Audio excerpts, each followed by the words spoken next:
Hainbat euskal ekoizpen lehiatuko dira Espainiako arte eszenikoen Max sarietan. Urriaren 4an ospatuko da gala, Bilboko Arriaga antzokian, eta euskal presentzian nabarmena dago hautagaien artean.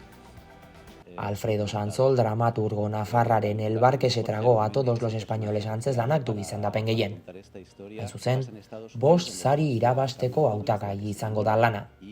Antzeslan onena, egile onena, eszena zuzendaritza onena, gizonezko aktore onena eta espazio eszenikoaren diseinu onena. Harekin batera, Hego Euskal Herriko beste 7 sortzaileek izango dute sari bat eskuratzeko aukera. Eta dagoeneko iragarri dute 24. edizioaren antolatzaileek zaleentzako edo gizarte esparruko Max saria. Teatro Estudio 1965ean San Sebastian Martiriaren Antiguako elizan sortutako donostiar konpainia amaterrak jasoko du. Hurrengo artistak izango dira sarien lehian ere.